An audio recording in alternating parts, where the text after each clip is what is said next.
fourth edict already burns for your world.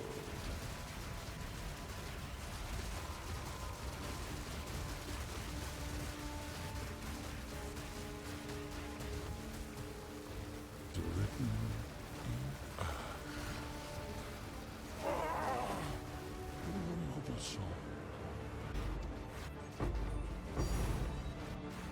Perfekt. Rosus und Omni. Divine. Divine. Perfect X. What the fuck? What? What is happening?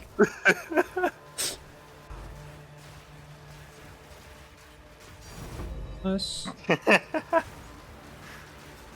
Dem Tempo kann das gerne weitergehen.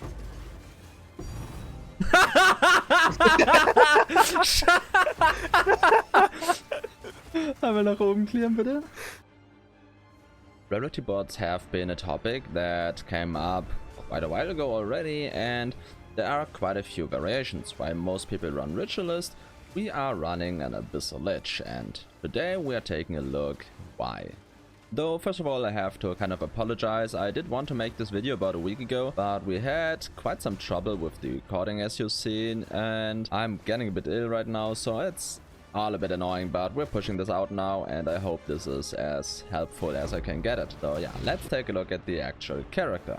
So the character, as I said, is a Lich support, or an Abyssal Lich to be precise. The main goal of the character is to provide the character with a lot of rarity, to have better loot and buff the main character as much as possible to not lose out on clear speed or single target damage. Also, due to all the tests on rarity, we decided to, well, not go for Ritualist, as we don't think we need as much rarity, because, well, all the tests that have been done show that 150 is the sweet spot, and it only gets slight increases up to 500, so we settled somewhere in between around 250 to 300. And while you can get higher rarity values on this character, we think survivability just is better, because this support is pretty much immortal. Not only is it resistance cap, which not all of these supports can say about themselves, this Lich also has block cap, about 14 to 15,000 energy shield, and a noticeable amount of the damage taken from life, which cannot be changed, so it has a very high damage reduction. The additional Jewel within the Ascendancy also gives us tons of increased energy shield and presence area with nearly 20 meters covering multiple screens of areas, so you have a lot of freedom of where to walk and where to be while your carrier is killing enemies.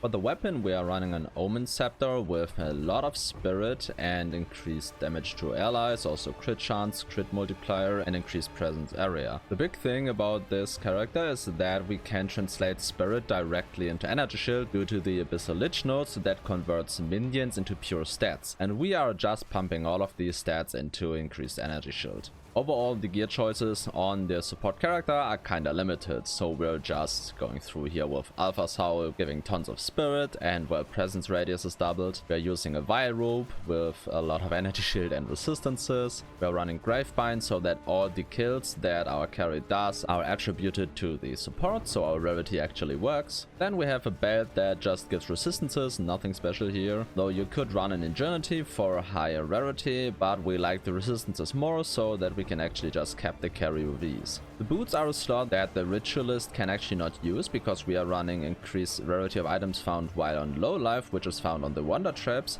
though we do miss out on some movement speed which normal boots can have. For the shield, again, we are just looking for a lot of block chance, resistances, energy shield, and yeah, that's it. More resistances, I guess. The amulet is either a gold amulet or a spirit amulet with a lot of resistances, energy shield, and rarity. One nice part here is that solar amulets with rarity are a lot cheaper than gold amulets, though in the end you would want a gold amulet. Both rings are in various, we have very similar ones, though you can just get one very big one and a Calendra's Touch. For the charms, we are running one Rite of Passage with the Spirit of the Ox.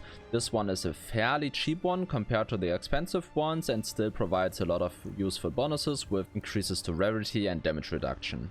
Then we are running a second gold charm with increases to charges gained, so if at some point we don't have our rite of passage up, we have a different gold charm with a different charge amount so they don't trigger at the same time. Then as the third charm we are running a dowsing charm for immune to ignite, though at this point of defense I'm not sure if we actually are needing this, so you might want to skip this, or there's different options. For the offhand we are running a Sigil of Power Staff with plus levels to all skills, increased cast speed, mana cost efficiency and spirit. You don't necessarily have to run this exact setup, but you generally do want a staff that lets you put out a Sigil of Power quickly and then stack that one.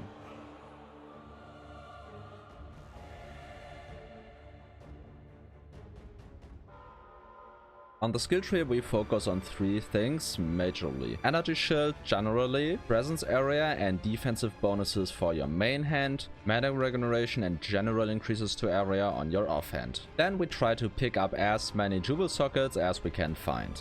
These jewel sockets you want to fill with jewels that give maximum energy shield, presence area, and then either recover mana on kill to keep your mana afloat with mind over matter, or increases to skill effect duration. Though I would recommend to have like 4-5% of recover mana on kill, so your mana actually never depletes, and then just fill the rest with increases to duration. Though this is a very minor increase to the character, so you can just skip either of them if you have at least one jewel with recover mana on kill. The most important stats here really are the maximum energy shield and the presence area, and then try to corrupt them for additional resistances. For one jewel socket we are running the From Nothing diamond. This lets us take water leader and the points around, which give a lot of damage to your carry and presence area, which always is good. For the Ascendancy, we need Umberwell to convert all our minions into energy shield. We need Crystalline Phylactery to get one more jewel socket, though in the early game we were running Rupture the Flash for a long time just to have the explosion, which didn't feel very good, but at some point our carry just grew so strong that we didn't deem it as necessary anymore. Then we won Soulless Form and Eternal Life so that we have this big defense of damage hitting our life pool instead of energy shield. Let's take a look at the gems. For Malice we just add a prolonged duration so that the enemies have more stacks in total. This at some points gets kinda redundant because no enemies will live long enough to, well, endure this. Then we have our Sigil of Power setup, which is there to buff our carries, so we are adding Magnified Area, prolonged duration and cooldown recovery so that we can have a good uptime on this skill. For our Blasphemy setup we want Enfeeble, Temporal Chains, Ritualistic Curse, Magnified Area and Heightened Curse, so that we have strong curses applied to enemies in a big area. If you have an additional curse support in your party, you can forego this setup entirely and just focus on more skeletons for increases to energy shield. Speaking of skeletons, we are adding a Skeletal Frostmate together with Minion Mastery to reach the level where they have the least amount of spirit cost we can hit. Then we have our Coalescence setup with Second Wind and cooldown recovery. This setup, well, is more or less a panic button that we didn't have to press in a long time. Also Mana Remnants, kind of a similar idea. They are overflowing our mana so that we have more mana the hits can go into before we really care about them. Though you can as well take the setup out and just go for more energy shield. Then we have a Vulnerability Ads setup with Abyssal Allure, Cursed Ground, Decaying Hex and Caustic Freeze. This setup really only is there so that our carry with chaos damage can freeze enemies, which is not necessary if your carry can freeze enemies anyways or just is not running chaos damage. But also very interesting interaction here is that with Abyssal Allure, which reflects curses back to you, and Cursed Ground, which puts a Cursed Ground into the area, which then curses enemies, the curse actually is not reflected to you because you are not applying the curse. In the offhand we are running a Flame Blast setup to, well, stack Sigil of Power more quickly. Here we are running Second Wind 3, Cooldown Recovery 2, Magnified Area 2 and Ignite 1. All of these are just there to have a big cost multiplier to, well, make it quicker to get to the highest stage of Sigil of Power. Last but not least we have Elemental Weakness with Life Tap and Focused Curse. This again just as a setup to get back to low life very quickly if you somehow die, and could be any skill, but curses just have very high mana cost, so it's quite easy to do with those. Also here you want to use the Soul Tether belt so that you, well, basically just don't have energy shield and can go low life very fast. This does sum up the character pretty nicely, so if you have any questions feel free to ask. You will find all the POBs in the description, and feel free to drop a like and subscribe to the channel for more. So, thanks for watching and see you in the next one.